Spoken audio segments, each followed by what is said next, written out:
Hey guys, Professor Bill, Comic Book University. Hawkman, issue number 8. Man. Alright, dude, we're not going to clown around with this. We're just going to get right into this because this is a seriously awesome book. Whether you're a Hawkman fan or a Superman fan, a comic book fan, just a DC fan, if you're a freaking superhero fan, dude, this book's for you. Alright, getting on this, dude. A Cataclysm, Part 1, Requiem. Robert Venditti is the writer, Brian Hitch is the penciler, Andrew Curry and Andy Owens are the inkers, Jeremiah Shipper is on colors, and Starkings and Comic Craft is on letters. Hitch and Alex Sinclair did the cover, and this gorgeous cover that I just showed you is the variant cover, and it is done by Bill Sienkiewicz, and it's freaking awesome. Oh, by the way, Hawkman may or may not have been created by Gardner Fox. He was. So,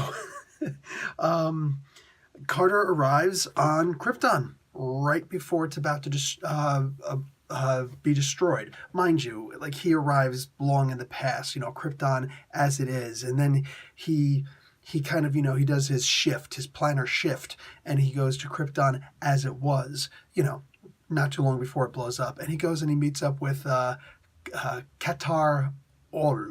So the House of Ol, which is just it's him in the past, and he's got some nth metal on his belt, and he's able to levitate and fly and do little things like that. And I imagine he's a superhero, but he may not be. Doesn't really matter. He's a freaking superhero regardless.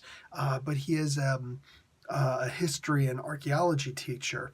And one of the things that's revealed in here that was never revealed before is that this guy, Catar-Ol, was actually the teacher, one of the teachers of Catar-Ol. That's Supergirl, dude. There are actually a whole bunch of things in here that link to other parts that you can make the connections if you choose, and it's gorgeous. I absolutely love just like silly little things like that just seem so inconsequential, right? Yet somehow it enriches the story in a way I never thought it possibly could. And there's lots of moments like that in here, man. So many. One of the many is just this huge page right here where all these things are happening. And just the idea that Nightwing and Flamebird are mentioned, or not even mentioned, they're just the image is shown. Like, man, we're talking about people who've got some serious history. And just the idea that they're showing Tomar-Re right there. Remember, he's the one who tried to save Krypton. The Green Lantern tried to save Krypton. There's just so much here, man. Like, the more you look, whether it's looking at just the art or you're reading it, a combination, there's so much. This is a rich comic book, and yet you can still get it for the low price of $3.99 US. The point is, I don't know how you can't fall in love with this comic book, man. There's just so much here. And when push comes to shove at the end, we're realizing that, and this is not a spoiler, it's just a commentary on the evident, what we knew was going to happen anyway, is that when the place is destroyed, when Krypton is destroyed, Catar-Ol, although he has the opportunity to go with Carter and save himself, he chooses not to. I mean, that's duh. Like, of course, right? But it's some of the things that are said. Some of the things feel kind of obvious. Other things not quite so much.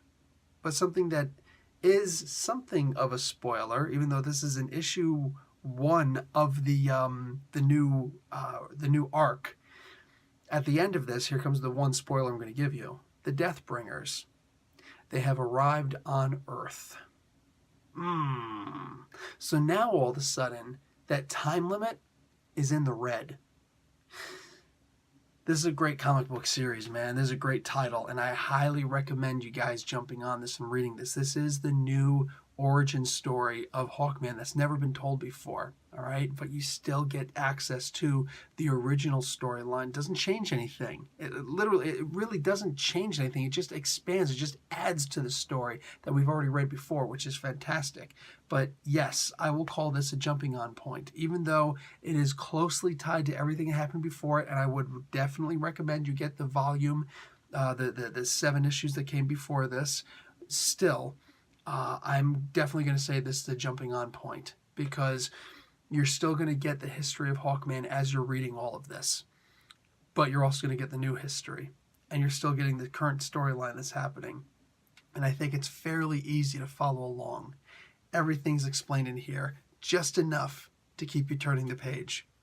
Anyway, guys, that's the best I got. Professor Bill, Comic Book University. Class dismissed.